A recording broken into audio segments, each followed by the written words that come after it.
感谢您的配合。首先，各位嘉宾，我们邀请到本场讲座的主持人长风基金会江宜樺董事长上台。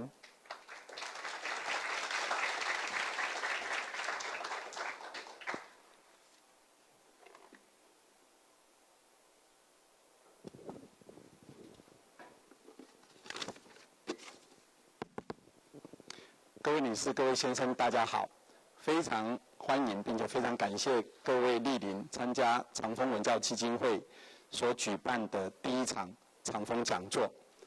那我因为事前有跟福山先生讨论过，今天的活动因为有同步翻译，所以在这个介绍的部分就容许我用中文来说明。那大致的内容我已经也跟他沟通过。我主要就是介绍我们基金会的宗旨，以及今天这一场讲座的意义。那等一下在我介绍完之后，福山教授就会开始用英文来进行演讲。长风文教基金会是一个新成立的基金会，是在今年初才开始运作办活动。我们基金会的宗旨大概主要就是2项，一方面我们希望能够提升台湾的公民文化素养。另外一方面，我们希望能够帮助台湾的年轻人连结国际。那么在这2个目标之下，我们基金会今年第1年所要办的一些活动，就包括像今天各位所参加的这一种大型的讲座，还有我们已经办过一场青年的座谈。那讲座跟座谈都是对社会大众开放的。那除了这个之外，我们也开始去想办法找寻台湾比较希望能够拓展视野的年轻人，让他们有机会到一些重要的国家，不管是西方或者是东南亚，去进行深度的交流，跟当地的一些其他的年轻人的团体，还有当地的一些政治、经济、社会、文化方面的领袖进行交流。那么所以呢，今天我们所办的这一场活动，就是我刚刚所讲的其中的讲座。我们的讲座的目的就是邀请一些能够带给我们不同的视野跟想法的重要的思想家、政治家，或者是企业家、社会工作者，来跟大家分享他们的一些经验。那么在今天的讲座，我们非常荣幸，也是我们的第一场讲座，能够邀请到史丹佛大学法兰西斯福山教授。法兰西斯福山教授他是早年毕业于康奈尔大学的古典学系，然后后来是哈佛大学的政治学的博士。那么在他毕业之后，曾经任职于好一些不同的单位，像美国的智库、兰德公司，还有像几个学校单位，譬如说 George Mason University、John Hopkins University 等等。那么最后他来到史丹佛任教。在史丹佛呢，它是属于有一个研究中心，叫做 Freeman-Spogli Institute for International Study， 这是史丹佛最大的一个国际政治、国际关系的一个研究院。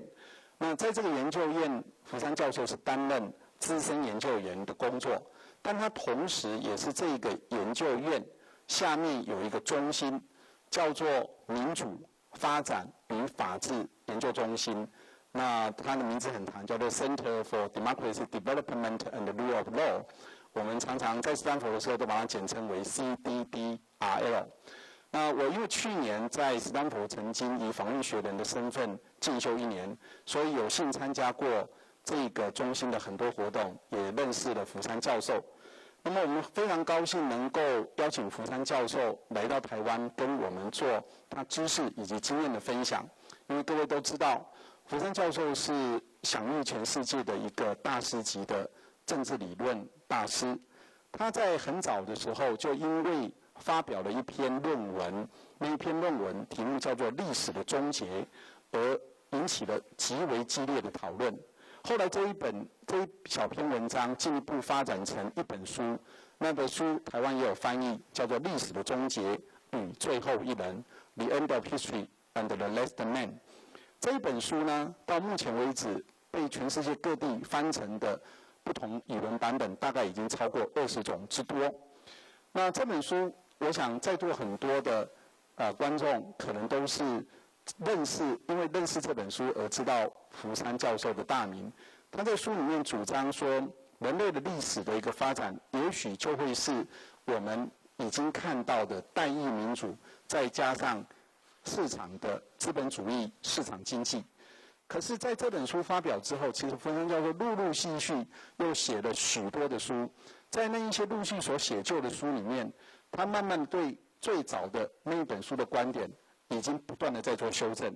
他开始注意到文化的层面，开始注意到历史的层面，开始注意到不同的国家民族、不同的地区有他们在发展他们的政治经济制度时候不同的摸索道路。那这里面我就不一一细数，但是跟各位大概做一个交代。包括1995年他写了一本《信任》，台湾也有翻，谈的是所谓的社会美德对一个国家的重要性。1999年他出版了一本《跨越断层》，谈的是人性跟社会治理的问题。2000年他出版了一本《后人类未来》，今天我们常用的一个词 post-human 的 future。那么他那一本书谈的就是基因工程这个新的科技技术对于人类的未来可能会造成什么样一个巨大的转变。2004年他开始把注意力转回到他原始的一个关切，那就是 state building， 所以出版了一本《强国论》，我们中文把它翻成《强国论》，谈的是21世纪全球各地的这个政府治理的问题。2006年他针对美国的新保守主义写了一本书，书名翻译成《在十字路口的美国》。但是我要跟各位介绍的是接下来这2本最近也是最重要的书，就是分别在2011年出版的《政治秩序的根源》The Origins of Political Order， 以及2014年他那时候已经预告会写的下册。这本书出版的时候，书名是《政治秩序与政治衰败》。这本书跟前一本书合起来，可以说是福山教授到目前为止在政治理论建构上面最令人敬佩的2本巨著。因为最后这2本书不只是跨越了各种人文、社会跟自然学科的知识，并且它的历史纵深跟所关怀的不同文明之广，大概在我们最近这几十年来的政治学界里面，少有人能出其右。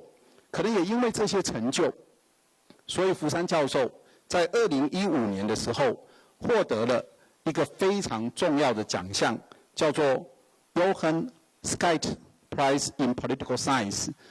国内知道的人可能不多，但是练政治学的人大概都知道，这个奖项从1995年设立以后，就被推崇为是政治学界的诺贝尔奖。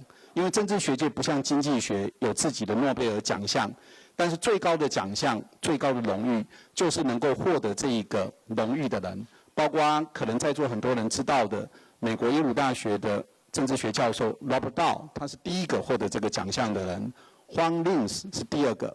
那其后像哈佛大学的 Ted Skocpol， 或者是伯克莱大学的 Hannah Pitkin、UCLA 的 Carl Pedman， 这一些可以说是20世纪引领风骚的最重要的政治理论家，都获得过这个奖项。福山教授在2015年拿到了这个奖项的肯定，我们觉得他是实至名归。今天福山教授要跟我们分享的这个题目呢，我们在过去邀请跟沟通的过程里面，大家有交换过意见。大家可以看到，我们总的题目是从历史的终结到民主的崩坏，但是包含2场活动。一场是今天下午的这一场演讲，叫做自由主义国际秩序的崩解，但是加个问号。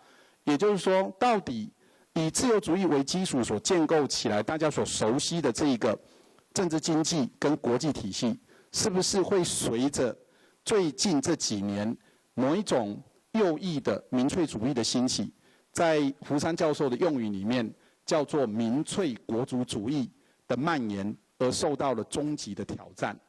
那么在今天的演讲之后，明天我们还会有一场座谈，题目叫做中美之间的争锋及其全球影响，是会由福山教授跟中研院朱云汉院士来进行对谈。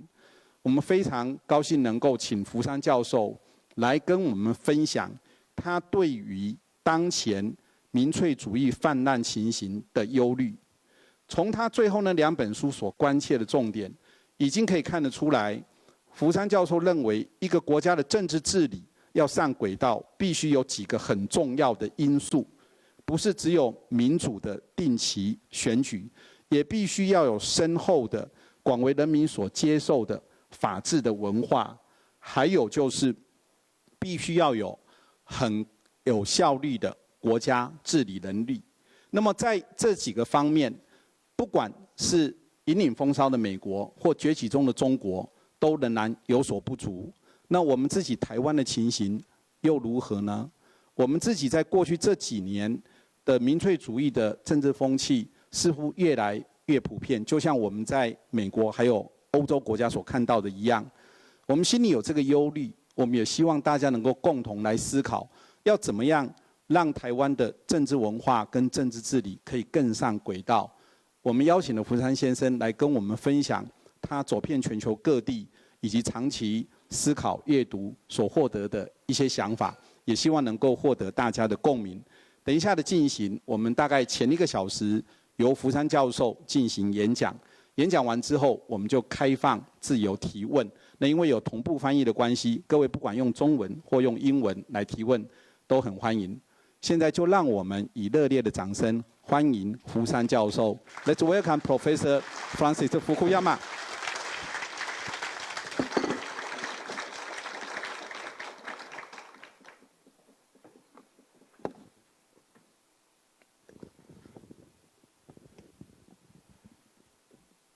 So thank you. Thank you very much for that introduction. I'm very grateful to former Premier Jiang and to the Fairwinds Foundation for inviting me back to Taiwan. It's been several years since I've been to this country. We have a program on Taiwan democracy in my center. We believe that Taiwan is very important for the future of democracy in Asia and in other parts of the world.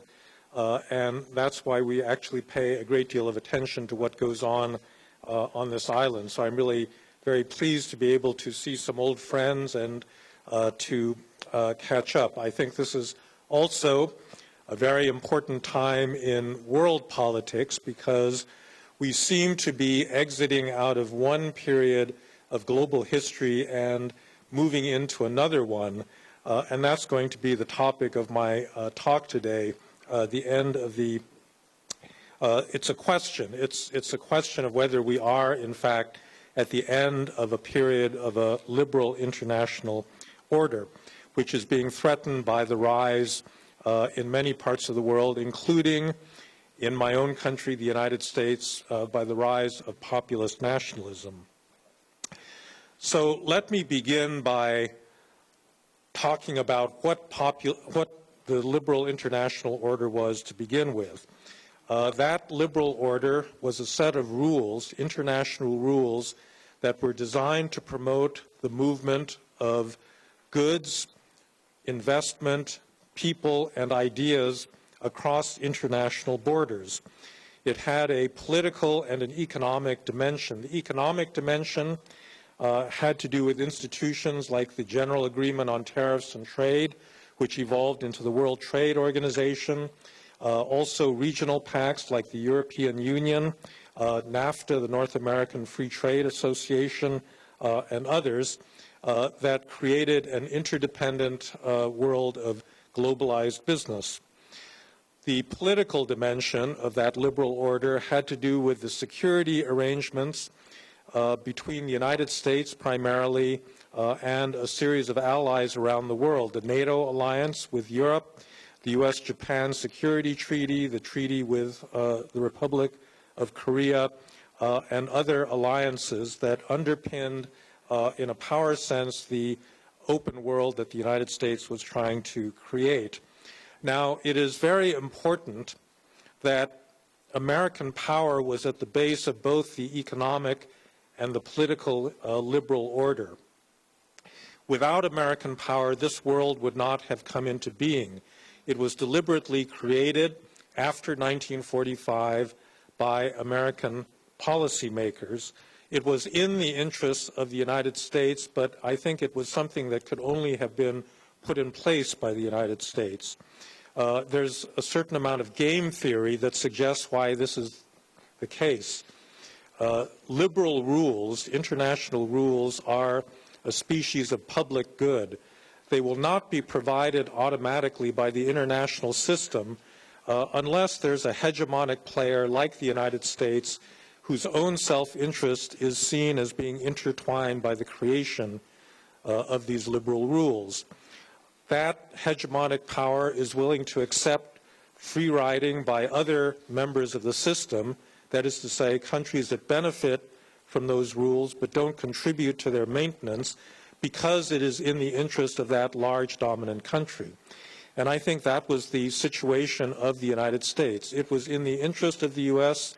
to create this order, and it could tolerate free riding by countries like Japan and Germany throughout the entire period of the Cold War because that was the interest of, it served the greater interest of the U.S. That condition is beginning to change now with the relative decline of American power and the rise of a lot of other important players in the international system. Now, the economic rationale for globalization, I think, is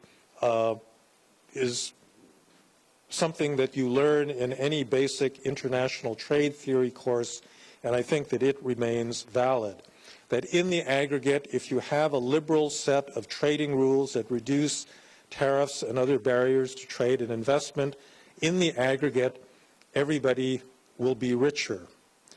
This was borne out by the actual experience of the global economy in the period since the 1970s. Between 1970 and the financial crisis in the United States in 2008, the output of the global economy quadrupled. It increased by 400%. It led to the creation of enormous new amounts of wealth around the world.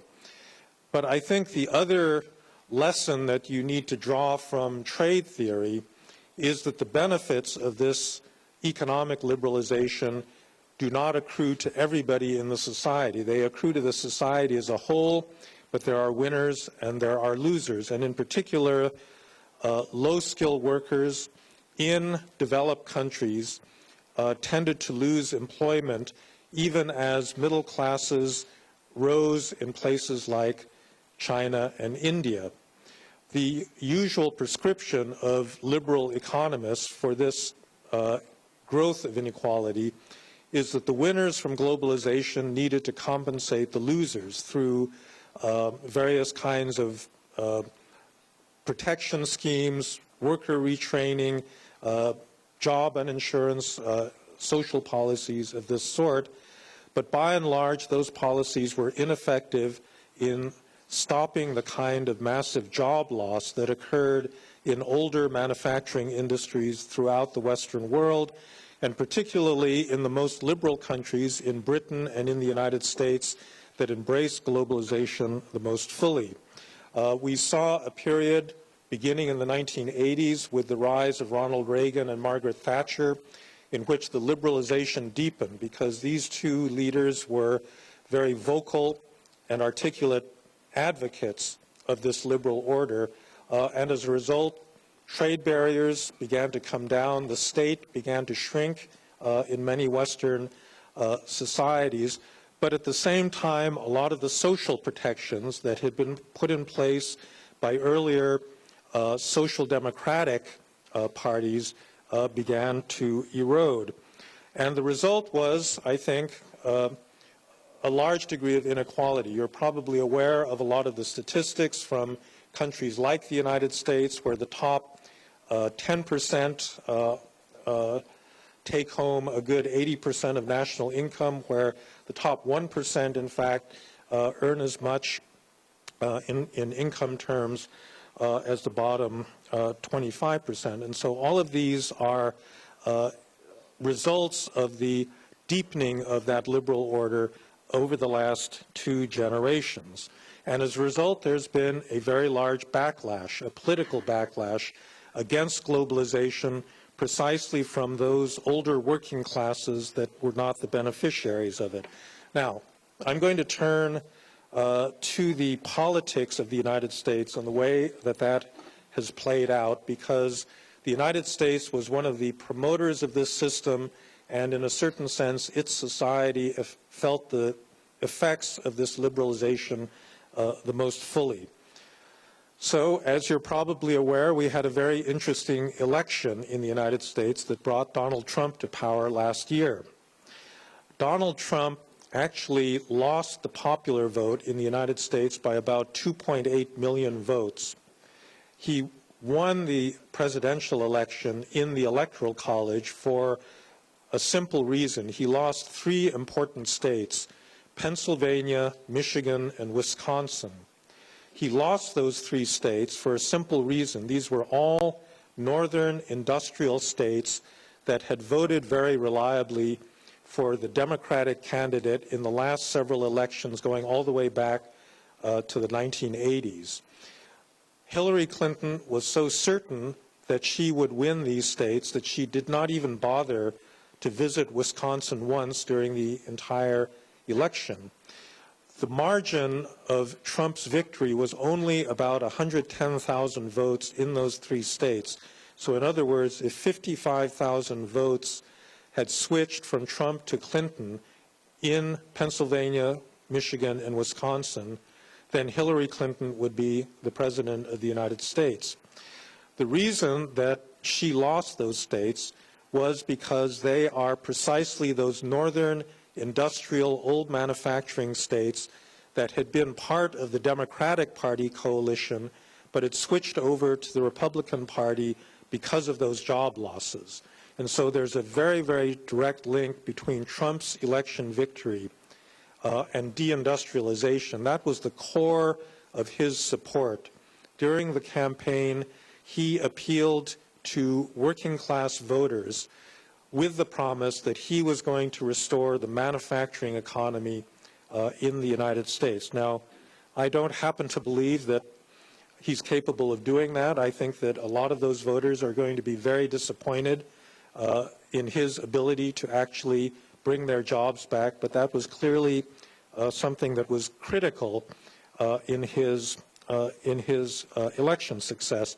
I want to just tell you a little bit about the social background to this, because I think many Americans themselves, people from my class, meaning well-educated, people with good professional incomes, I think do not adequately represent, or they do not adequately understand the degree of social devastation that has occurred in these working class communities in the United States.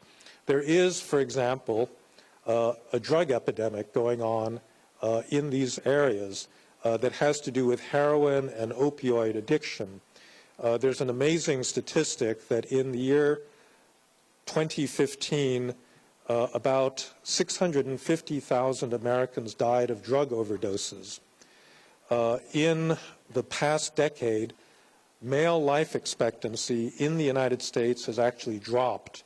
This is unprecedented. Every other developed country has seen increases in life expectancy over that same period, but in the United States, male life expectancy dropped, and it is almost entirely a result of drugs that are being taken by Americans, a lot of them white working class Americans living in small towns, living in rural parts of the country that don't have jobs, whose families are increasingly broken, whose children are growing up in single-parent families. And this is the kind of social situation that's led to a great deal of resentment against the elites in the United States, people like me, people that benefit from globalization and from the increased trade and cross-border mobility that takes place. And so these were, in a sense, the core supporters, the most passionate supporters of Donald Trump. If you look at the Brexit vote, in favor of Britain leaving the European Union that happened last summer. You see a very similar sociological profile in the people that voted to leave. They were less urban, they were less educated, and they tended to be older. So again, people that were not benefiting and in fact had lost as a result of the globalization that has happened in Britain and in Europe more broadly. Now, I think what's interesting about the sociology of the Trump vote and the Brexit vote is that this is becoming a common pattern in many other parts of the world. So, for example, you have populist nationalists that are arising in other countries. In fact, I think that Russia was one of the first where this phenomenon happened, where Vladimir Putin, who became president in 2000, has campaigned on a nationalist platform. He wants to make Russia great again. The nature of his support is very similar to that of Donald Trump or Brexit. That is to say, he's not popular among younger, better educated urban Russians that live in St. Petersburg or in Moscow. His support base is really in smaller cities, in rural areas, among less educated Russians. And there is no question that he is very popular there. If you go to Hungary, this is one of the first countries that came out of communism. We thought that this had become a secure liberal democracy, but under Viktor Orban, the prime minister, and the Fidesz party that he leads, it has been dismantling its democratic institutions. The latest effort was to basically undermine the Central European University, a university founded by George Soros, one of the best universities in Central Europe, because he does not like to have liberal critics of his administration. And again, Orban is not popular in Budapest. He's not popular among educated cosmopolitan Hungarians. He's very popular in the countryside among less educated, more rural voters. A final example of this kind of populist nationalism is President Erdogan in Turkey, who, again, is not popular in Istanbul and Ankara and among educated Turks, but has a very passionate support base among particularly lower middle class Muslims in the countryside throughout Turkey. They're going to have a very important referendum in Turkey, I believe, in the coming week, in which there's going to be a vote on whether to expand President Erdogan's powers, turn the country from a parliamentary to a presidential, almost an authoritarian democracy. And again, it falls into the same pattern in which I would say the democratic part of these democracies is attacking the rule of law part. So every modern democratic system really is a complex series of institutions that consist of three separate institutions. So one of those institutions is the state. The state is the institution that generates power and uses it to protect the community against foreign and domestic enemies. It enforces laws. It provides basic public services. So it's the power institution. Balanced against that, you have the rule of law, which are rules that constrain power, that make sure that the executive cannot simply do whatever he or she wants in terms of the use of power. And finally, the democratic part, which has to do with electoral accountability, multi-party, free and fair elections.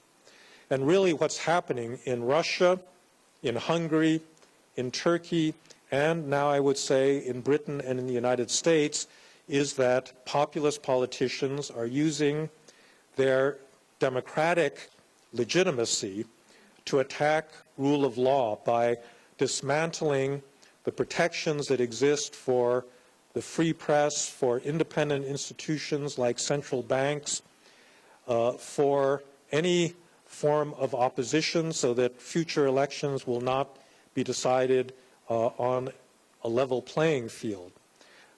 The process in the United States has not gone nearly as far as it's gone in Russia or Turkey or Hungary, because I think American institutions are actually quite strong, but the instinct, I think, in terms of Trump's view of presidential power is very similar. The mentality is similar. So if you remember, one of the first things he did when he was criticized by the press when he became president was to attack the mainstream press as fake news, as being representative of a corrupt elite, of making up lies about him, which is exactly the same instinct that Putin and Erdogan and Orban and these other populist nationalists have displayed. Now, fortunately in the United States, I think we have very robust institutions. We have a very strong press that still, I think, has a great deal of legitimacy, but the pattern, unfortunately, I think is still there. Now, I don't want to leave you with the impression that populism is simply a matter of uneducated people who, in their ignorance, oppose the wise policies of the elites, because unfortunately that has not been the case. I think that elites in many democratic countries have in fact made a lot of mistakes in the past decade, particularly when there have been two very notable failures, the subprime mortgage crisis in the United States in 2008 and the euro crisis that began in 2010 in the Eurozone. And there's no question about it, these were elite failures based on mistakes of policy that elites believed in, that actually they believed would benefit themselves but hurt ordinary people. In the case of the American financial crisis, it was really a failure of deregulation. The banks and other powerful interest groups did not want the constraints that were the residual regulatory structures left over from the Great Depression. So in the 1980s and 1990s, they were dismantled, and as a result, big banks like Goldman Sachs and Citigroup and so forth could take enormous risks that led directly to the collapse of the financial system in 2008. The other big problem in the United States really has to do with the design of our political system. There's a spectrum of institutional types in democratic countries in which the balance between the power institution, which is the state, and then the checking institutions, which are the rule of law and democracy, can differ.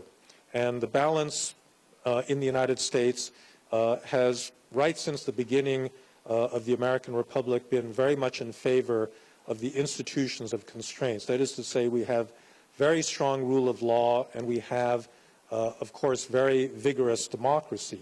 What we don't have is a very powerful bureaucratic state, although the power of the American state grew tremendously in the course of the 20th century. We have a system in the U.S. of checks and balances. Americans, I think, are rightly proud of this system of limitations on executive power. However, the way that the system has evolved in the last generation has actually led to a tremendous amount of dysfunction in American politics. It's the combination of that check and balance political system with a couple of things that have been happening in American society. One of them is the growth of polarization. So for much of the 20th century, the two main American political parties, the Republicans and the Democrats, overlapped very substantially. All of the great legislative achievements, the New Deal, the Great Society, the Reagan tax cuts, were passed by bipartisan coalitions in Congress that were made up of both Republicans and Democrats. Beginning in the 1990s, that overlap began to disappear, and it's completely gone now. So the most liberal Republican is now considerably more conservative than the most conservative Democrat.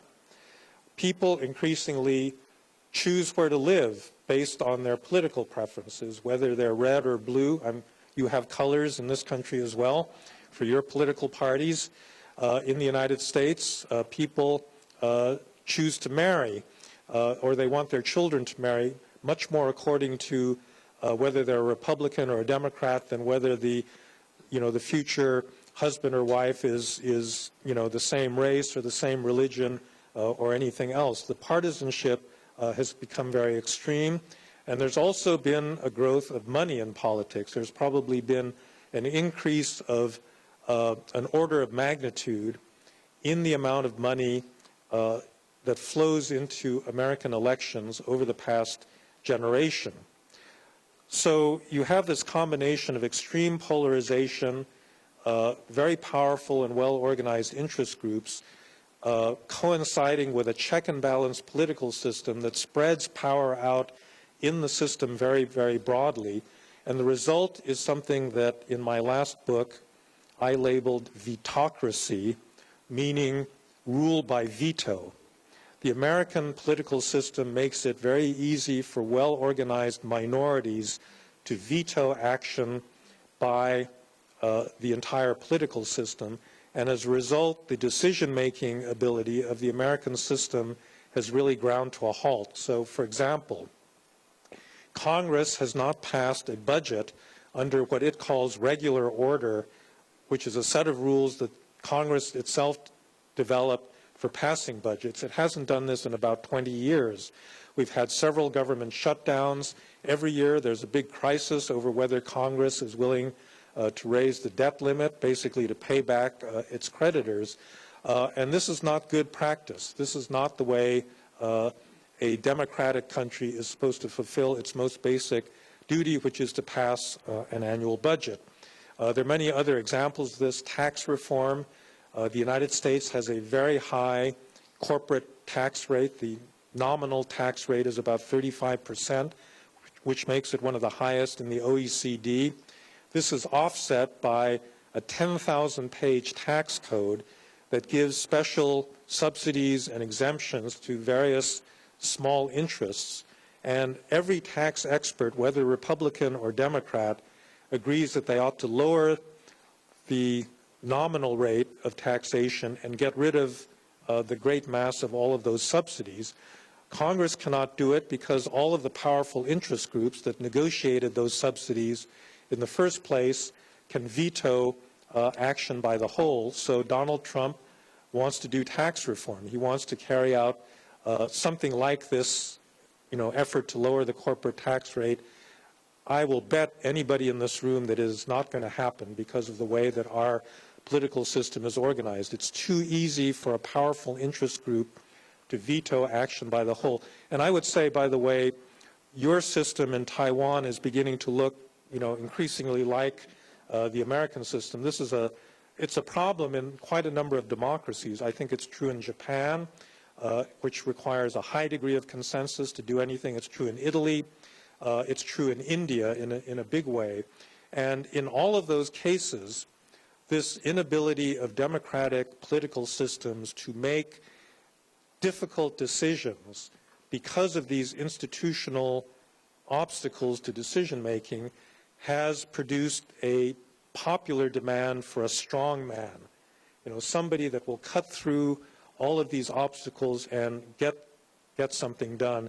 And this, I think, was a background condition for the rise of Donald Trump, that Americans are very frustrated that their political system is not producing the kinds of results that they would like to see in any number of areas, and therefore they need a leader who says, like Donald Trump did at the Republican convention, I alone can fix this. Right? Now, if we turn to Europe, I think you see a number of very similar institutional failures. Now, this is not, I think, universally true of all European democracies. I think Germany, the Netherlands, most of the Scandinavian countries actually have had democratic political systems that have tackled very difficult problems like labor market reform over the past 10 or 20 years, and they've done it successfully.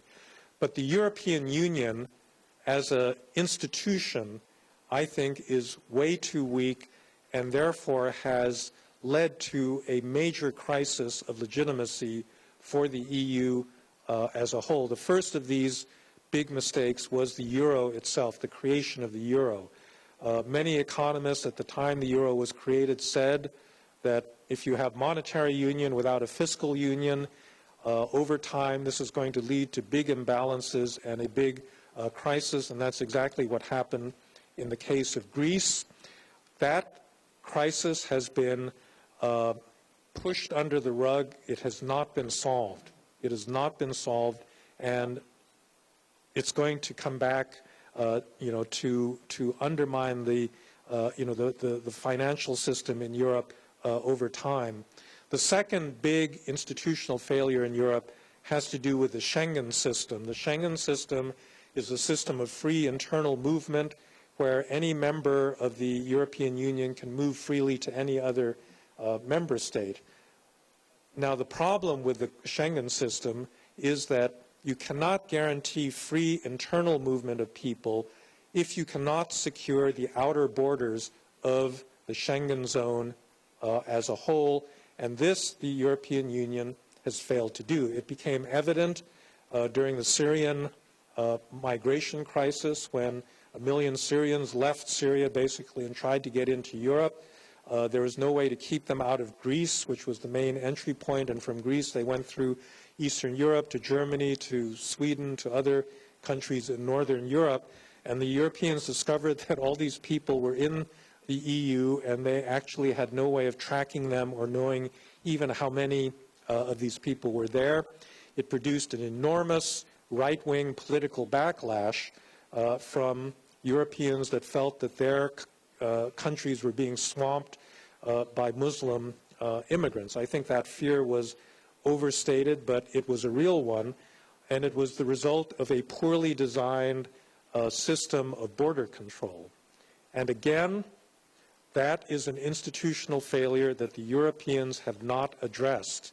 They have not spent enough money controlling their borders. There is going to be an outflow of several tens of millions of people, not just from Syria, but from sub-Saharan Africa into the European Union that I think is politically going to be tremendously destabilizing. And so again, this is an institutional problem that has not been addressed by the elites.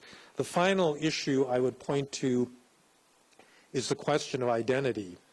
There are many people who voted either for Brexit or for Donald Trump who are not working class, who have not lost their jobs in a manufacturing plant over the last generation, that are actually well-to-do, well-educated, and the like.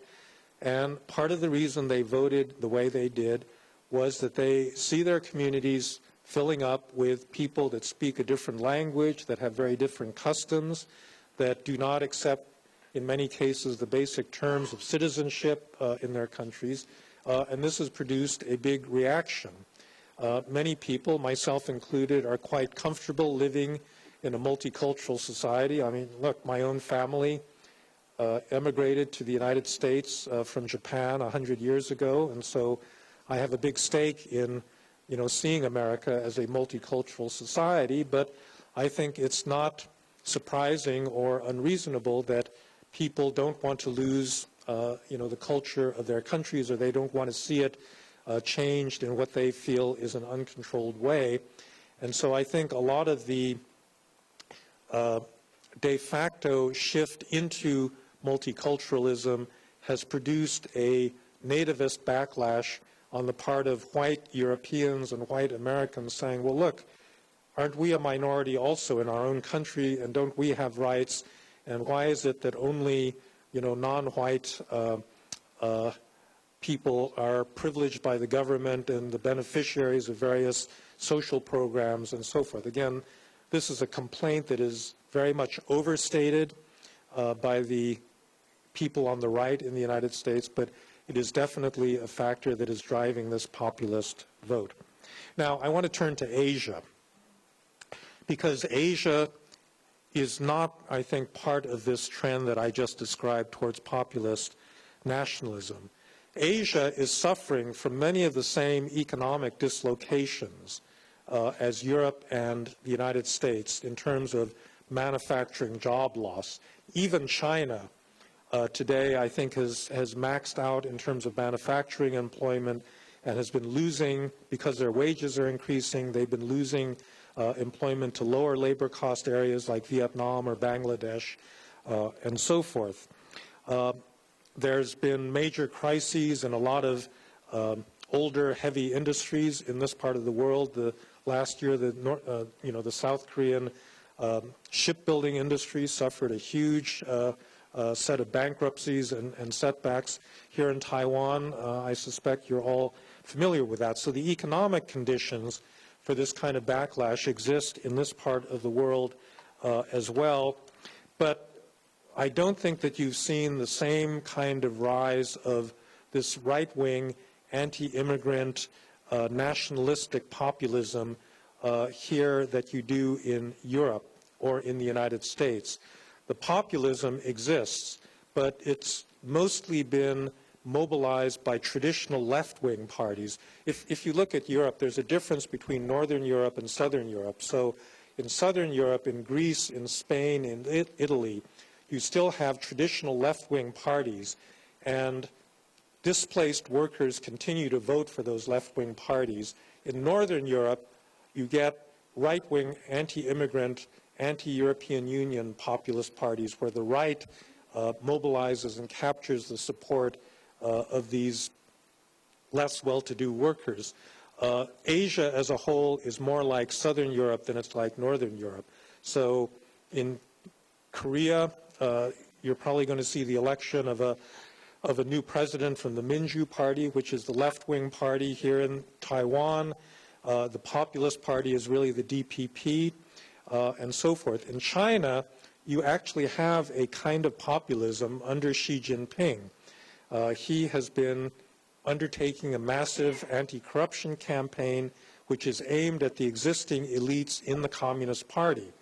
He's very popular among ordinary Chinese who don't like all of these corrupt officials, and Xi has been able to capitalize on that resentment of those party elites. But again, this is not the same thing as Donald Trump, because it's not a grassroots movement, and it's not really something that comes from the bottom upwards. It's really something that's driven by the elites and is being used by the elites to bolster their own position. I think something similar has been going on in Asia. There's plenty of nationalism in Asia. In fact, one of the most disturbing things is watching Japan, Korea, and China in the last 10 or 15 years actually teach their young people to be more nationalistic than the previous generation.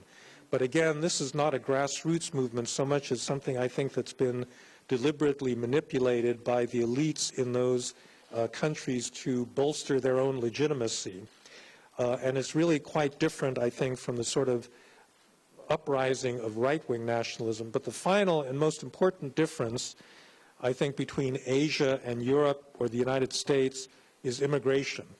That there simply hasn't been the same level of immigration in this part of the world as there has been in those other developed regions. And there are not as many Muslims, quite frankly, because I think the challenge to many countries in Europe has been the cultural difference that's represented by specifically Muslim immigrants compared to, let's say, Hispanic immigrants coming into the United States.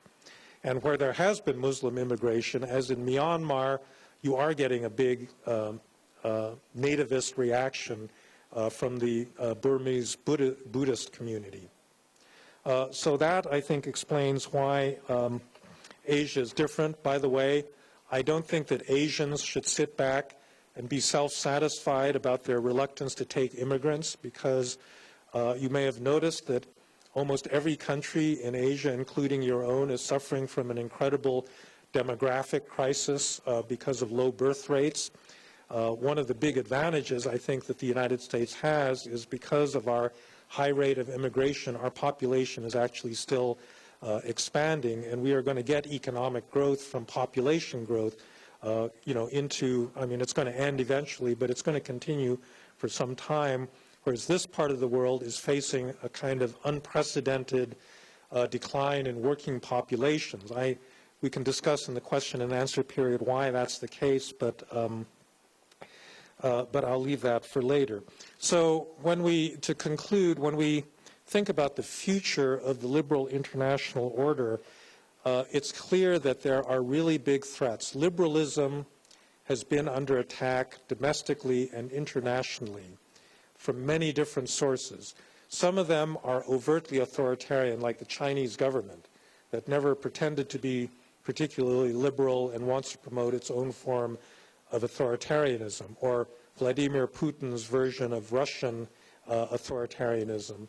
But the more important threats are coming from within liberal democracies themselves, from liberal democracies that are not happy with globalization, which are becoming more intolerant, are becoming more nationalistic, and are threatening to dismantle those very liberal institutions that they created in the period after World War II. Now, I don't want to make a lot of firm predictions.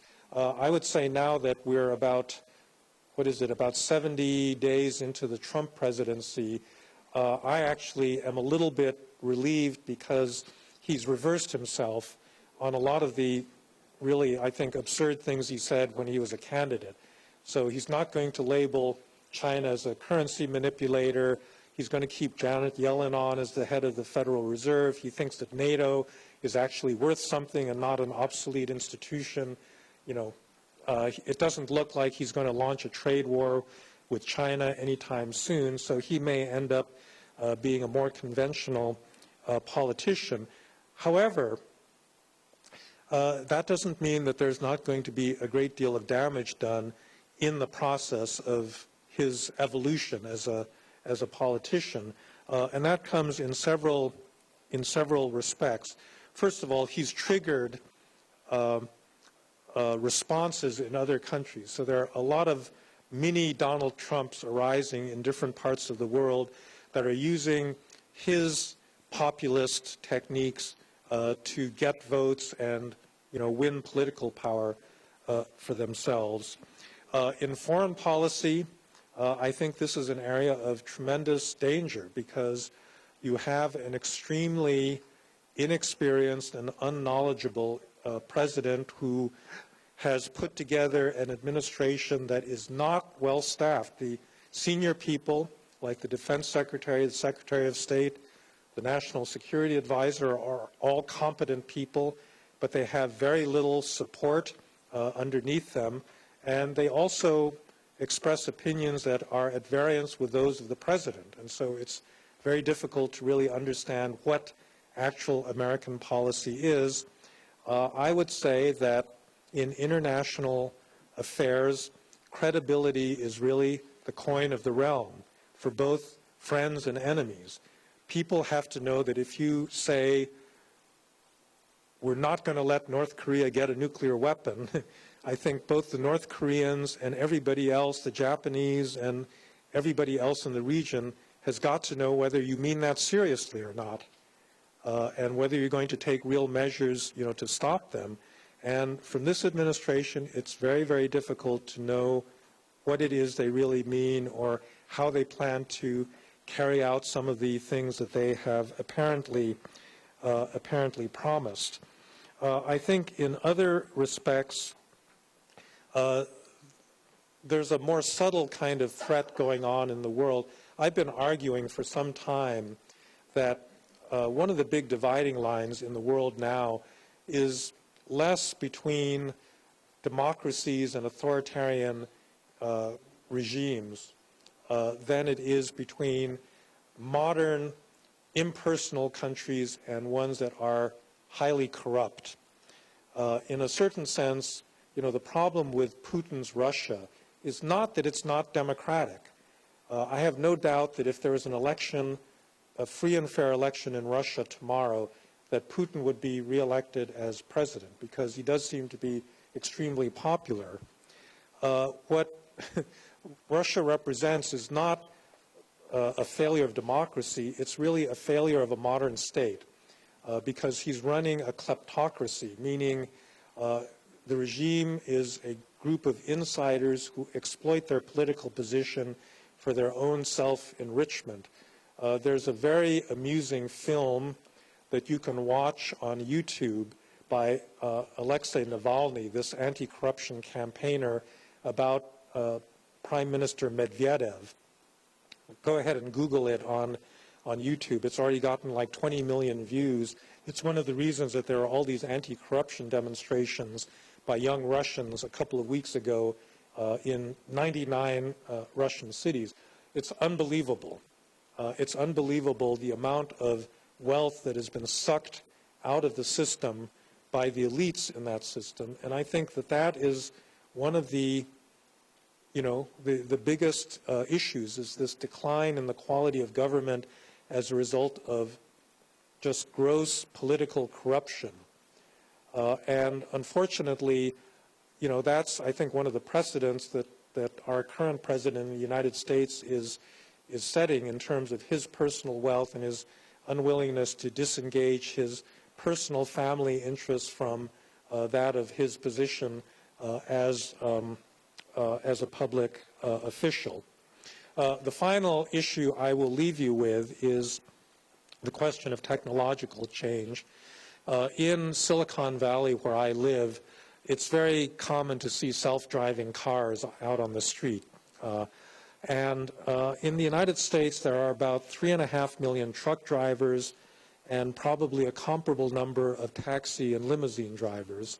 And then there are all the people that depend on those drivers for their livelihoods, people that run restaurants and truck stops and gas stations and so forth. So we are going to have self-driving cars much sooner than anyone realizes. The technology, I'm told by people in that industry, is actually already there.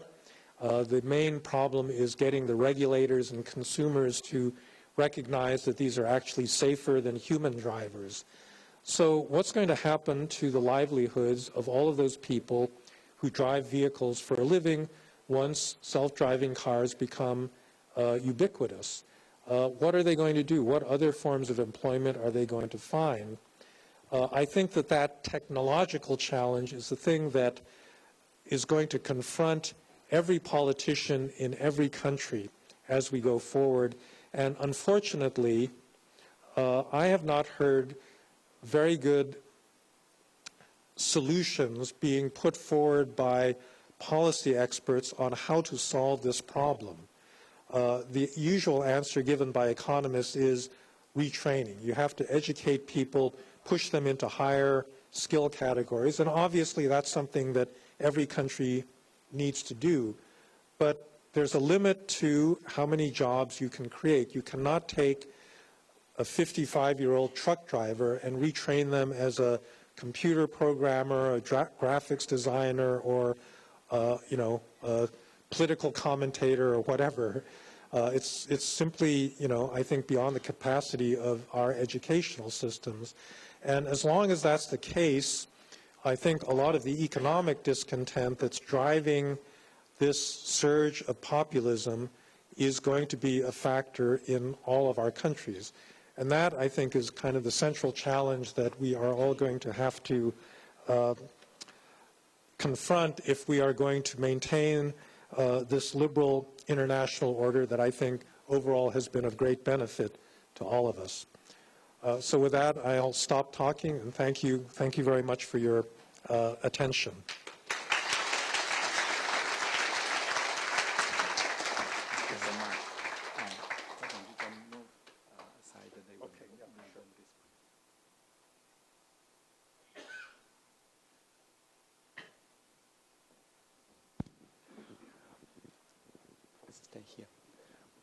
Well, I want to thank Professor Francis Fukuyama very much for his terrific and very inspiring lecture, which covers not only North America, but also Europe and some other places, including the East Asia.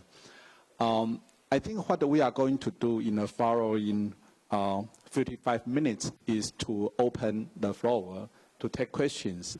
As my colleagues is changing the chairs, what I would like to let you know is, if you want to ask question, please just raise your hand and I will identify your place. Then I think we all have a microphone on the side of your chair. So maybe what you need to do is to turn on and speak. And you can speak in either English or Chinese because, as I said, we have simultaneous interpretation. And I also would like you to identify yourself. If you do not want to say your full name, at least let us know your surname or your professions. Then please limit your question as possible as within 2 minutes so that we can take as many questions as possible. Now, I think we are ready. Please be seated. I think we need another microphone for Professor Fukuyama. Thank you.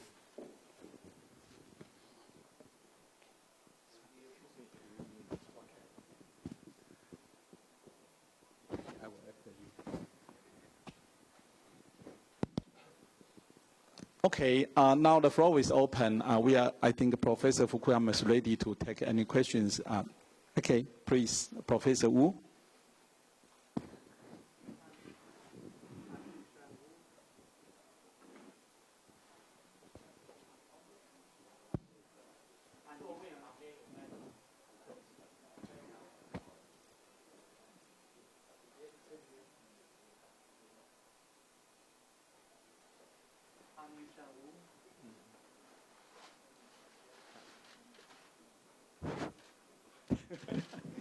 Yeah, I'm Yushan Wu from Academia Sinica. My question is,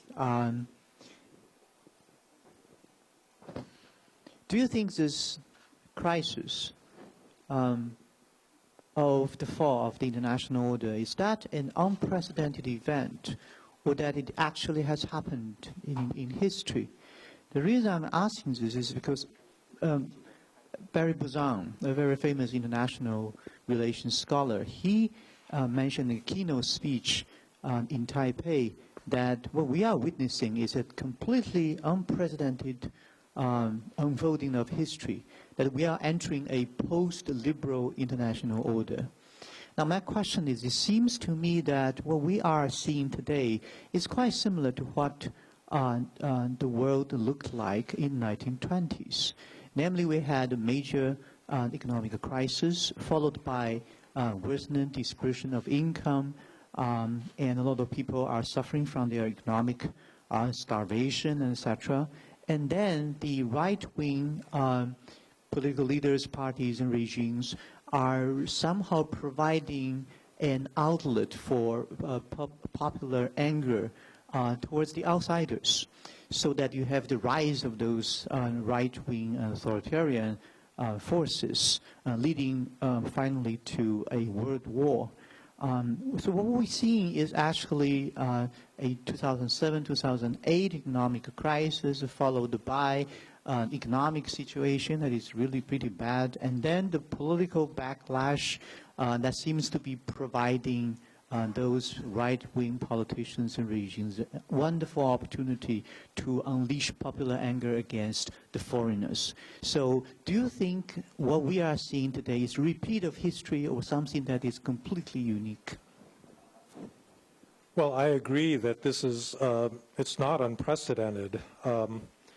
In the 1920s, you had both a left-wing populism in the form of all of the communist parties that were organizing all over the world in industrializing countries, and then you have the right-wing nationalist parties as well. The fact that there's a precedent for it is not very comforting because, of course, what happened in the 1920s is that either the left-wing or the right-wing populist parties came to power in Germany and Italy and Russia and so forth, and then started a Second World War. So I think that, it shows the dangers. And there, I think, I'm actually not that pessimistic because I don't think that we're in a situation where you're likely to get actual conflict between, any of these groups. what you could get, I think, is more what happened in the 30s in the economy, which is a deterioration of the liberal order and therefore economic protectionism that sets off trade wars and declining output on the part of people. Now, down the road, that may lead to more extreme political outcomes, but I don't think we're anywhere close to that. So yes, there was a precedent, and it's not a good one. Okay, there, please. I think we may need the microphone if your microphone is not working. Thank you. My question, this is John Chen. I am a, let's say, learning facilitator in the university. Okay, my question will be that it appears that it's a devastating populism you're talking about. It happened in Taiwan exactly. In 2 years ago, there is a Taipei Spring. We call it Sunflower Movement. Actually, it toppled the government, and our former prime minister becomes a visiting scholar in Stanford. So actually, in those days, it really is, actually, it's exactly what you mentioned. There's a non-exclusive growth, and the young people revolted. So now, at the end of it, we don't have FTA with China, which means we're isolated from the rest of the world. There are only 2 countries in this part of the region which is isolated from any of trade agreement, North Korea and Taiwan. We are the second one. So the question is, how do you reverse this devastating populism? Thank you. Well, so I think you're right that there was populism. What I was trying to argue was that this is actually a more familiar kind of left-wing populism, and that in Asia, most of the populist movements have been left-wing. What you have not seen, so the Sunflower Movement, well, I guess it was a national identity movement in many respects, but it was not an intolerant, kind of aggressive nationalism of the sort that you see in Europe, in places like the National Front in France or, some of these other right-wing parties. The left-wing movements, maintain an important component of liberalism because they actually want to maintain open societies. They're not going to attack the media. They're not going to try to create authoritarian political structures. And in general, the reason I don't think it's that devastating is that Taiwan is a pretty good democracy. So you have popular mobilization. It's true that it led to the downfall of a government, but then you have an election and you get a new government, and that's the way a democratic system is supposed to work. And so it's not, there are many definitions of populism, but I think that the ones that apply the most to the new movements that we're seeing have to do with a couple of features. So one is a pervasive anti-elitism, that blames the entire system. I don't think the Sunflower Movement wanted to destroy Taiwan's democratic system. They simply wanted to change the administration. And the other thing about populist movements is a cult of personality. That most of these movements are led by individuals who, like Donald Trump, say, I alone can solve this problem. And again, that movement didn't really have that kind of leadership. So I think it still is, not, I wouldn't put it in the same category as what's been going on in other parts of the world. Thank you. Here, please, the young gentleman. 福大先生你好，我是陈建宇。我想问一个问题是说，在您刚提到就是说这一波的所谓民粹主义这个起来哦，但是有一个部分是谈到就是说，比如像在 Brexit 这部分，有些英国人会认为说有太多的被布鲁塞尔这些精英所控制，而无法反映出他们真实的反应。但是另一方面，自由主义，因为我们提到国际秩序，在国际秩序建立底下，我们强调我们必须要去所谓遇到一些危机的时候，国际社会必须要适时的做出一些措施。但是这几年在譬如说叙利亚的危机里面，我们没有看到任何国际的作为，因为一直在强调所谓的合法性的问题。所以，同时这两个面向里面，我们到底要如何改进我们现有所看到的国际秩序？谢谢。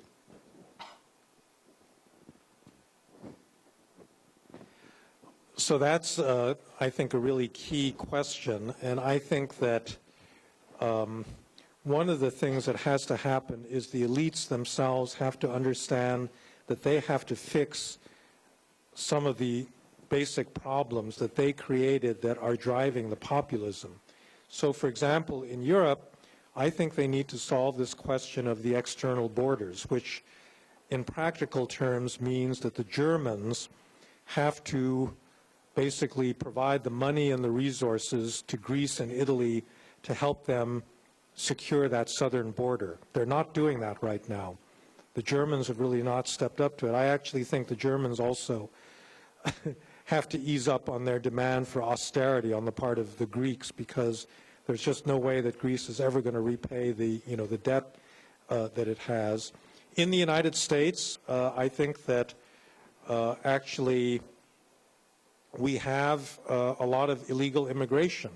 So there's a certain, Donald Trump is right that we don't do very much to enforce our existing laws. I think we can enforce them in a different way than he's choosing to do it, through employer sanctions, but that's something that the American political system has not really stepped up to yet. So I think there are many specific policy changes that will correct some of the underlying problems that are driving the populism. However, as I said at the end of the talk, since so many of the job losses are being created by technological advance, I don't know that you can fundamentally ease the threat, the economic threat that technology is posing. Which is why I think you're going to have this populism problem, for some time. Yeah, the lady over there, just beneath the video camera.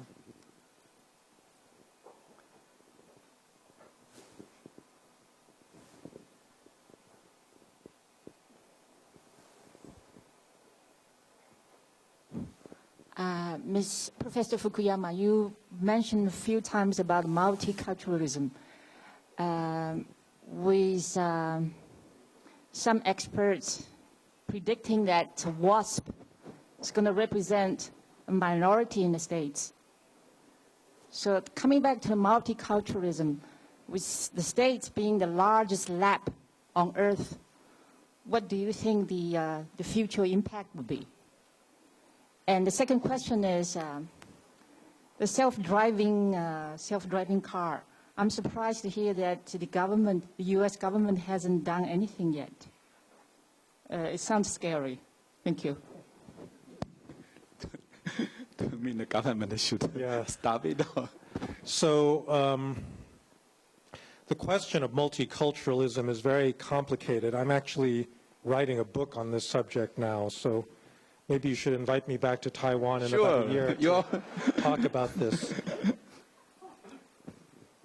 Every society has to have a common culture, meaning that there have to be these unwritten rules by which people communicate and cooperate and believe in a common legitimacy of their social system.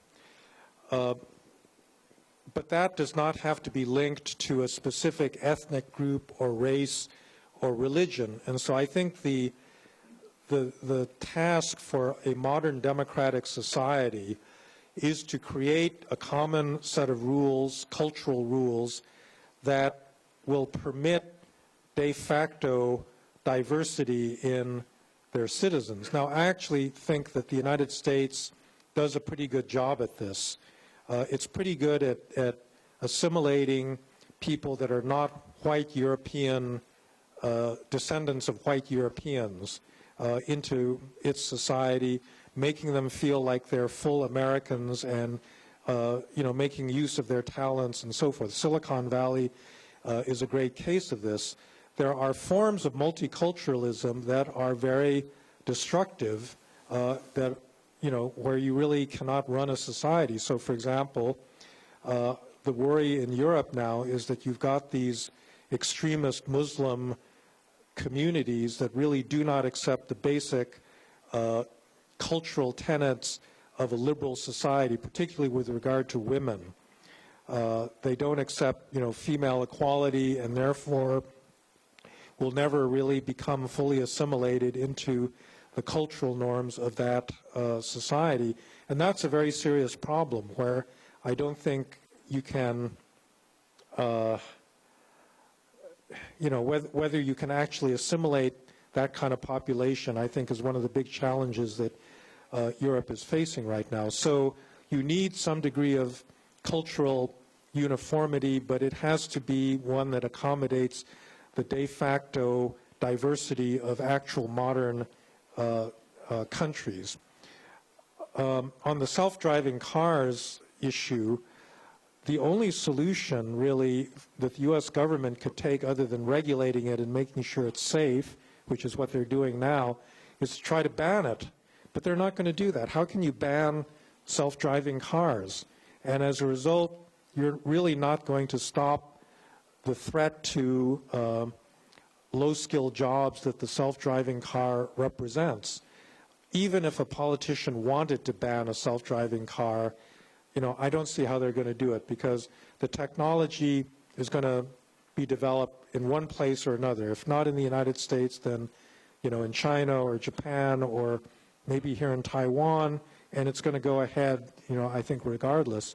So that's what makes the problem a really difficult one because I don't think you can ultimately put the brakes on this kind of technology. Okay, the young gentleman over there, and then you will be next. Thank you. 福山教授您好，我曾拜读过您《信任》这本书。您在书中提到，相对于德国及日本，美国的一个缺点是它有浓厚的诉讼文化，大量的社会资源被不必要的官司消耗掉。那您是否认为，在建立一个国家完善的法治机制时候，我们可以规避掉昂贵的司法成本？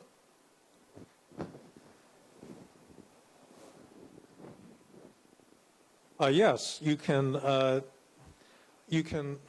So the ability to sue the government, I think, is actually an important part of the rule of law. So all we're talking about is how easy is it, and for how many conditions, and who has the standing to do it. In my state of California, we have about 40 million residents. Any one of us can sue any infrastructure project for any reason. It's completely crazy. It's done under an environmental law, but you don't have to have an environmental reason in your lawsuit. So somebody's building, a highway overpass that's blocking your view of some nice, scenery, and you can sue the government to stop that from being built. And this is crazy, I think. And it's something that you could fix. All you have to do is change the law of standing about who has the right to launch a lawsuit and restrict it to people that are doing it for an environmental purpose. They have to be an established environmental group. There has to be a statute of limitations on when you can launch the suit, so on and so forth. Other democratic countries do not have they don't make it as easy to sue as the United States does. India is even worse. India, the Supreme Court in India has a backlog of about 60,000 cases that they've not heard. In India, in general, you don't even have to sue. I mean, the court system is so backlogged that the threat of a suit is usually sufficient to get the other party to negotiate with you and, make whatever concession is necessary to avoid having to go into this awful court system. So judicial reform in that sense to make these legal systems more efficient and to reduce the recourse to litigation, I think is something that my country can certainly, use. There must be something done in some other countries too. Okay, I just mentioned that the gentleman in break, it's your turn, please.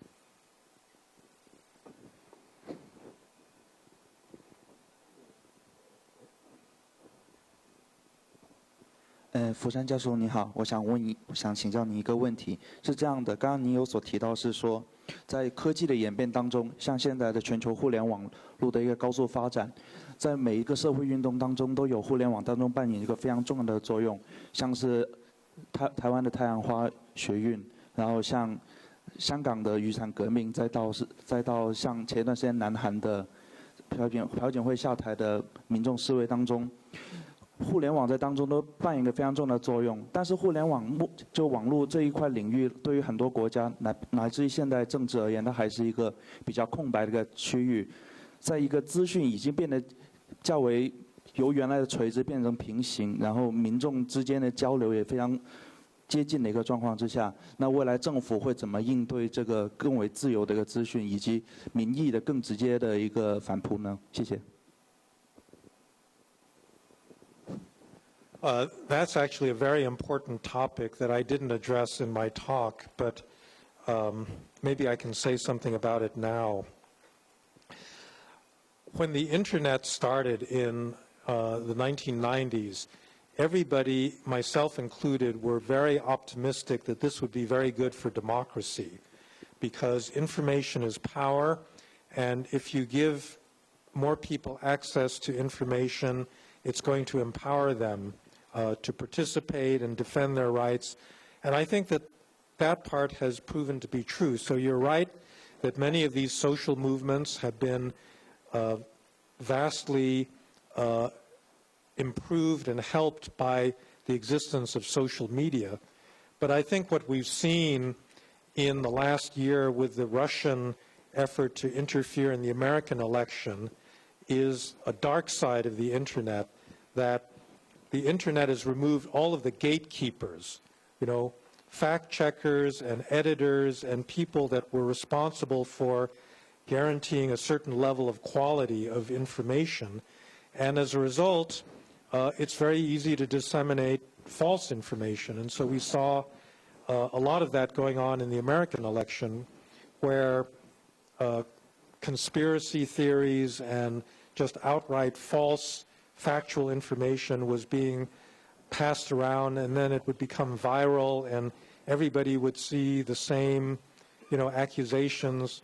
There's this famous case where Hillary Clinton was accused of running a pedophile ring out of a restaurant in Washington, and some guy actually took an automatic weapon and went to the restaurant looking for these pedophiles and this sort of thing. So we've now got this really big problem of so-called fake news.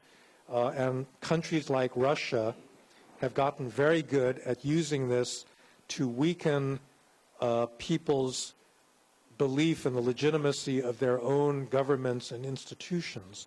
They did it in the United States. They're doing it now in France and in Germany and in other European democracies. We don't have a solution to this at the moment. I think that some countries like Germany can try to regulate this because there's still enough of a social consensus behind the government to do this. In the United States, that's impossible. Donald Trump is one of the biggest creators of fake news, and so he has no interest in trying to regulate it. So I think that if there's any regulation, it's going to have to be on the part of the social media companies like Twitter and Facebook, to do it, themselves. But whether they're willing to do it is another question. So I think it's a difficult policy problem, and we've only begun to address it. Okay. Mr. Xi. Professor Fukuyama, this is Jason Shi. I am a member of parliament and a legislator. You touched on several issues that are quite central to my work, so I've been taking notes, so thank you. I wanted to mainly ask two questions. One is regarding trade. In February, our legislative delegation made a trip to the United States, and we met with government officials in Washington, D.C. It was at a time when all the cabinet members were not filled in yet, and it seems to me that Donald Trump had just scraped the TPP, and he's looking for the new set of understanding trade and bilateralism. So people were scrambling to understand what is his mindset in terms of doing trade with other countries. And do you see Donald Trump or President Trump entering into a new framework of trade concept? If he's now looking at regional integration, what would be some of the elements that he's looking to in terms of balancing out the deficits or some of the weakness America is facing, and how would Taiwan respond to that? And my second question is, in just 1 week ago, President Trump and President Xi Jinping met for the first time, and it seems to me that when Trump was when he was first elected, there was a call between Trump and our President Tsai Ing-wen, and he has caused a lot of international media attention. And it seems to me that was a mishap on Trump's side. But how would Taiwan steer under such a big giants, when they are dancing? How would Taiwan steer herself in this maze of kind of difficult situation to deal with? And it's my two questions. Thank you. Well, let me start with the second one. Taiwan would be very foolish to take seriously an overture like the one that Donald Trump made, suggesting that, maybe the one China policy will be discarded. I think that this was a pure tactical calculation on his part. And essentially, he was thinking to himself, well, maybe I can hold the one China policy hostage in order to get better terms from China in some future negotiation, which means that he's ready to discard Taiwan at the first instance if China offers him a better deal. So from Taiwan's standpoint, I think you'd be very foolish to put any trust in, in him.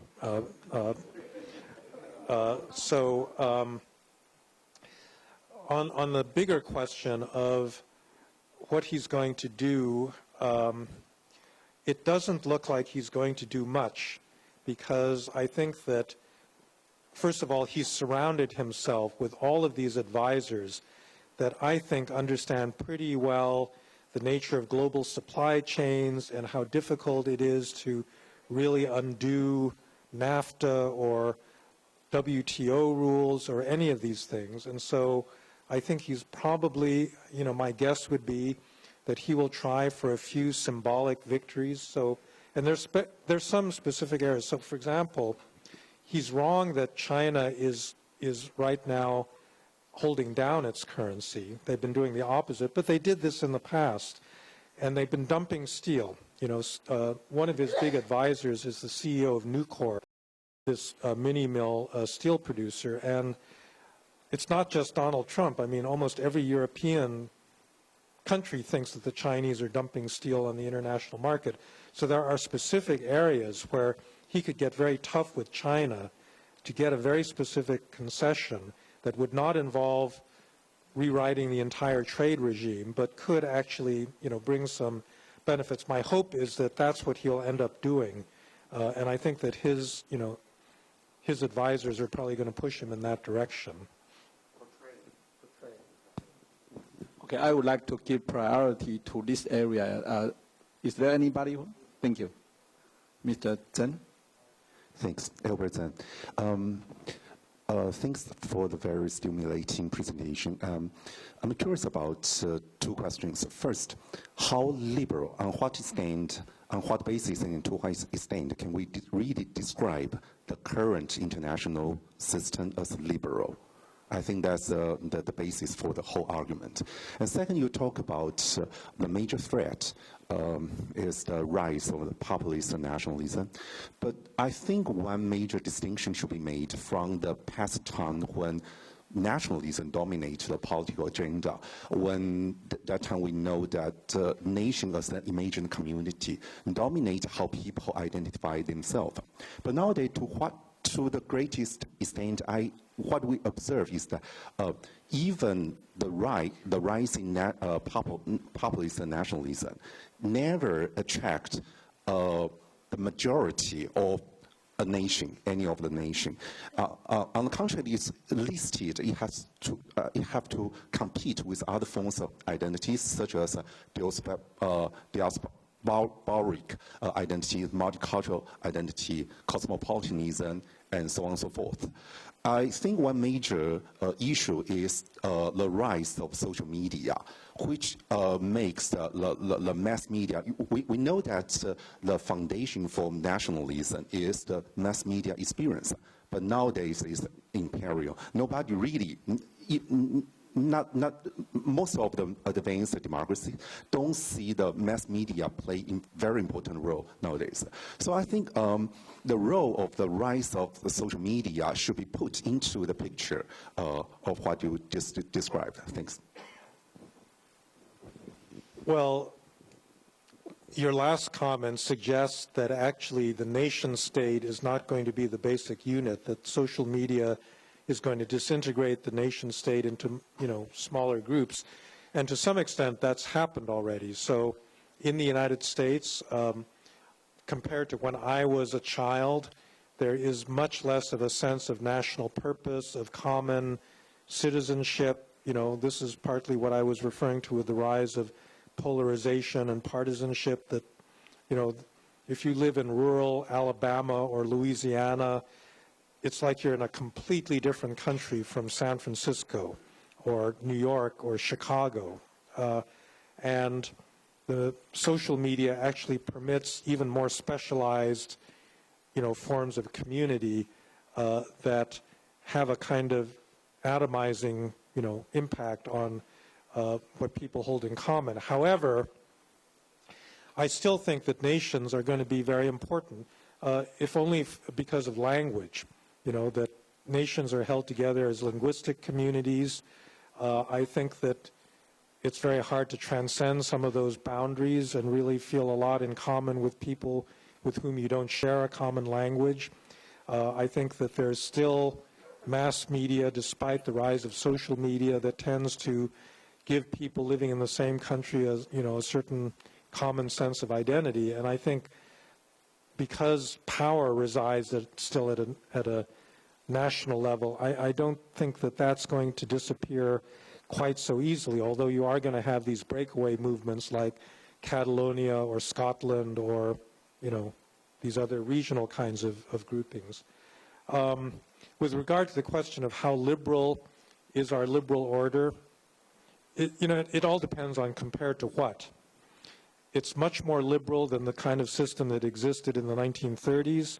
It's more liberal than the system that existed in the 1970s. I mean, the barriers to the movement of capital, to the average level of tariffs, all of these things have come down, very, very dramatically in that period. And for a 30-year period, world trade was growing at a substantially faster rate than global GDP, indicating that cross-border, transactions were increasing, at a very rapid rate.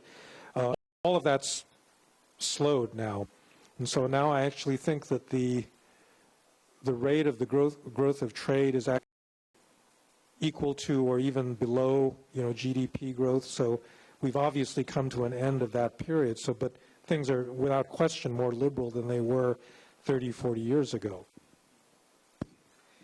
Okay, I just want to take question from this area, and the gentleman, yes, you, please. Try to use the microphone. Thank you.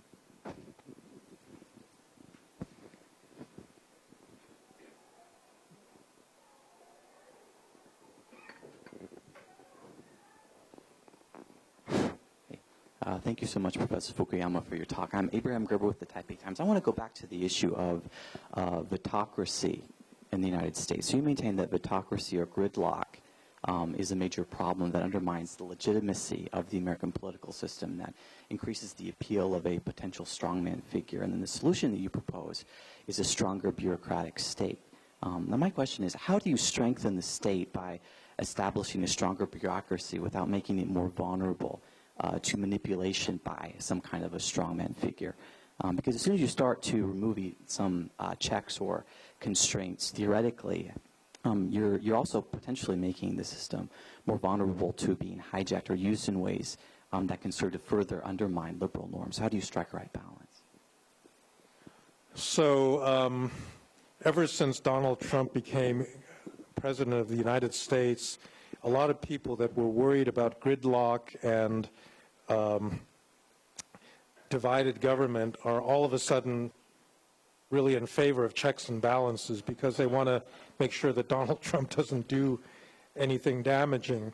And I think that that's, so that's obviously a real worry. And I think I'm glad that we've got checks and balances, but it really is a matter of degree.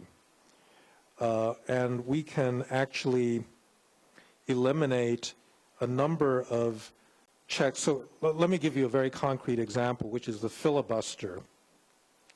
For most of the 20th, it only took a bare majority in Congress to get a bill passed.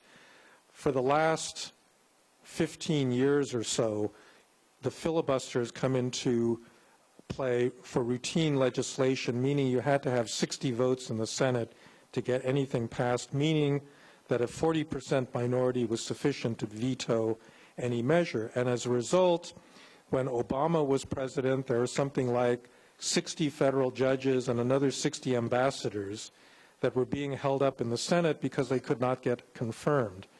I don't think that's a good situation. They actually exercised the so-called nuclear option because the Democrats wanted to block Neil Gorsuch to the Supreme Court as payback to the Republicans. I think that was a terrible idea, and the Republicans then voted to get rid of the filibuster. I'm in favor of that. I think that Donald Trump ought to be, he was elected legitimately, he ought to be able to appoint, with the consent of the Senate, a Supreme Court justice, of his choosing, just like Obama should have been allowed to do the same thing. And so I think that you can reduce some of these unnecessary checks while maintaining, the biggest and most important ones: free media, independent court system. You can have an independent court system that does not allow 40 million residents of California to sue the government. I mean, that's just, there's something in between those extremes that I think would lead to better outcomes for our political system. Now let's come back to this area. The young lady over there at the corner. Thank you.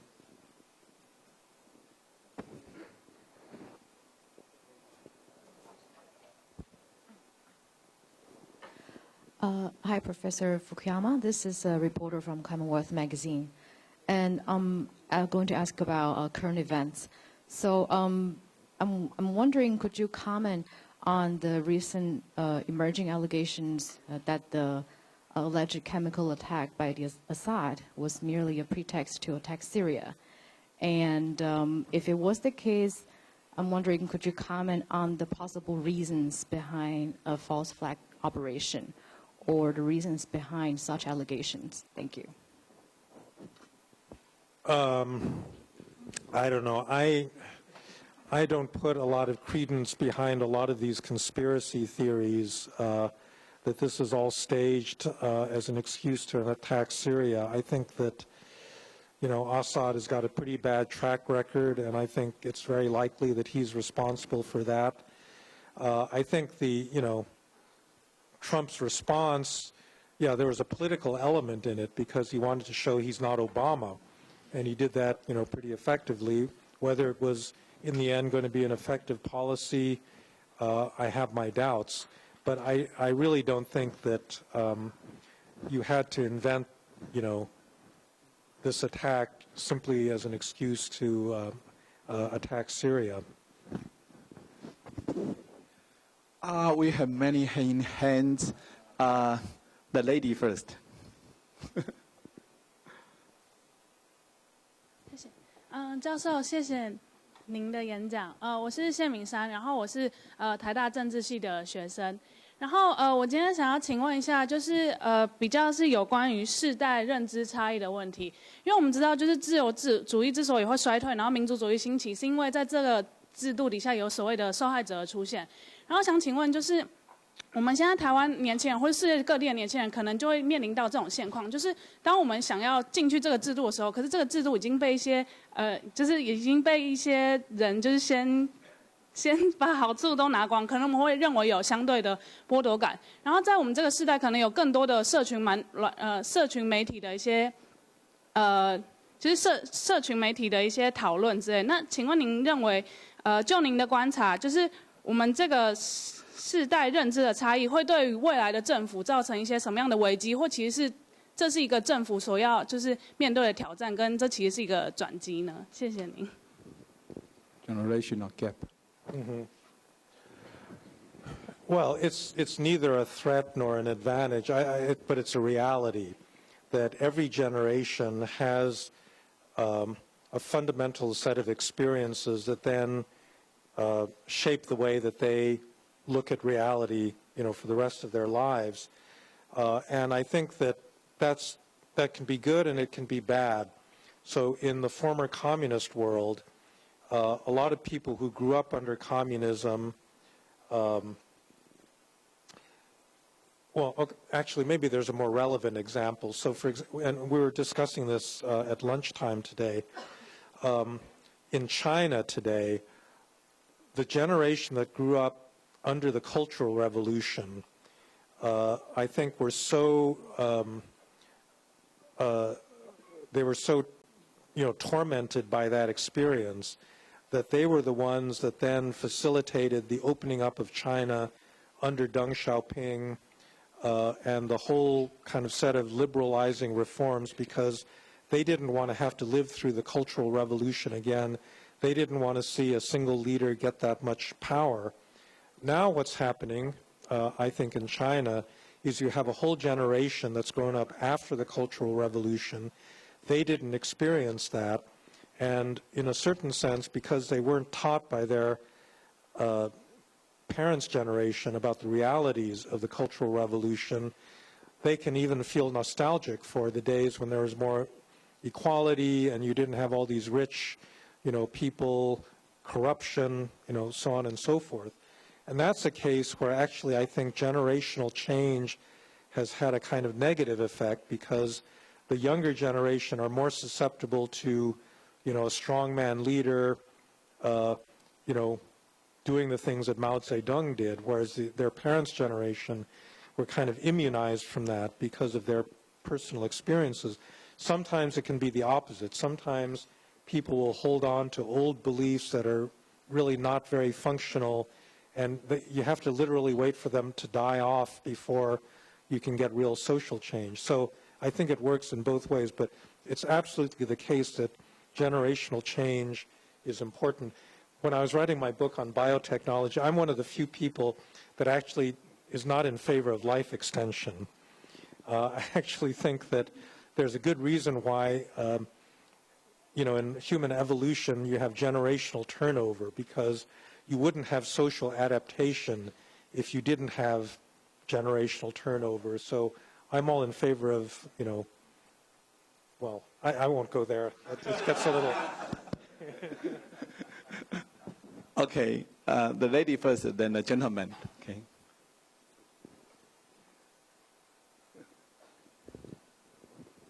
Thank you, it's Li Yuan.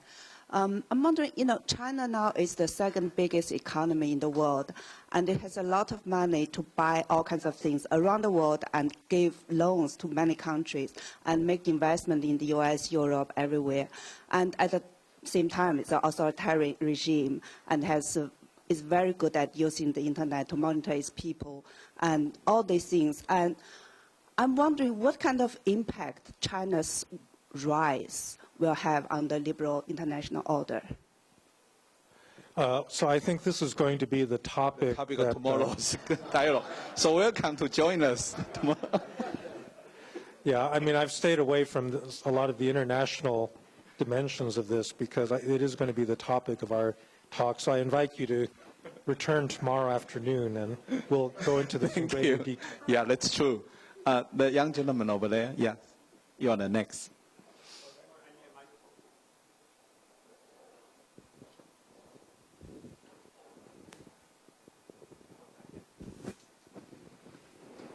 Good afternoon, Professor Fukuyama and Professor Zhang. In this speech, Professor Fukuyama, you have multiply used political dialogue in U.S. Congress and Senate as an example for U.S. political polarization. However, I think that the design of the political system in U.S. is not the origin of the political polarization. I believe you have already mentioned some origin of the political polarization, but if you don't mind, I would like you to restate this origin again to clarify some. Maybe I misinterpreted the word. I overheard it. I do apologize for that. And you have mentioned several, and besides. Most of the solution you believe you mentioned to tackle this political polarization is mainly focused on fixing the political system. You haven't mentioned, do you believe there's any other way to fix this besides fixing the political system? Or, thank you. Yeah, so, so let me clarify what I said. The problem is not just the political system, because we had pretty much the same checks and balances in this political system since the beginning of the United States for the last 250 years. The problem is when you combine our political system with extreme polarization and very well organized interest groups, which is something new. For most of the 20th century, neither of those conditions existed. So when you take polarization, interest groups, and a system of very extensive checks and balances, that's when you get political dysfunction. Now, the problem is that in terms of polarization, I have no idea what you do about that. You know, that's driven by the media, it's driven by technology, it's driven by the autonomous development of ideas. I have no idea why the Republican Party has been taken over by these Tea Party fanatics. I don't know what to do about it. You can't do anything about it in terms of public policy. So that part of it you can't fix. What you can fix are things like getting rid of the filibuster. That's not going to solve our problem, but it will make things a little bit easier at the margin. But I don't pretend that that's going to be a solution to the larger problem of dysfunction in the American system. That is going to have to await a kind of social transformation where Americans begin agreeing with each other, you know, to a greater extent than they do now. One final question from this area, please. The microphone is behind you. Thank you. Thank you, Professor Fukuyama. My name is Kenneth Chow, and I'm a writer, okay? Because of what you said about Taiwan's believing of Donald Trump, so I changed my question from an abstract one into a real politic one.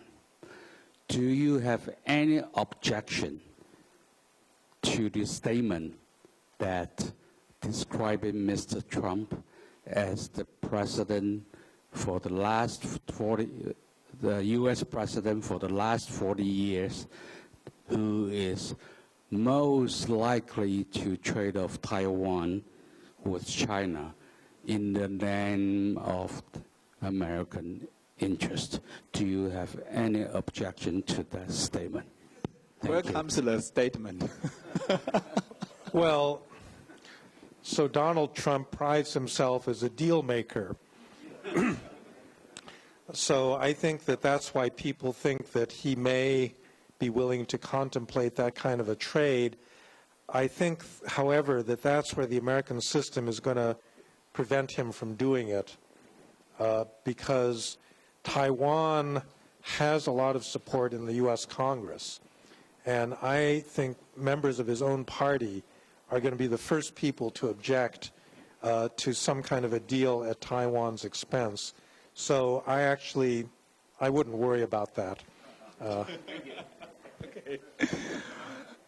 Professor Fukuyama is not a spokesman of the White House, but I think we feel comfortable to hear that.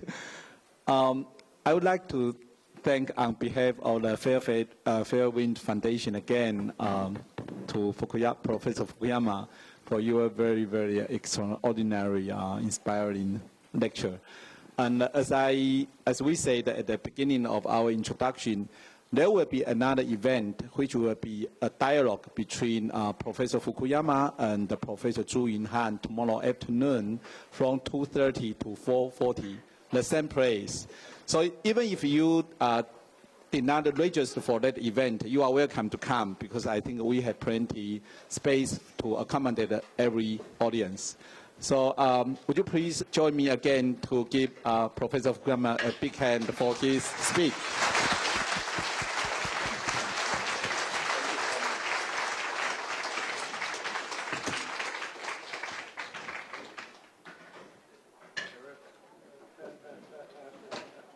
各位嘉宾，感谢您今日的莅临。明日同一时间与地点，还有江宜樺董事长主持，福山教授与中央研究院朱云汉院士的对谈，题目为中美争锋及其影响。请有报名的嘉宾不要错过这场精彩的对谈。此外，若各位嘉宾对于今日活动有兴趣，也请各位关注长风基金会的脸书，本会陆续举办各项演讲、座谈活动，以及海外参访的营队。本会会希望能提供更多台湾与世界精英接轨的管道，提升公民的素养。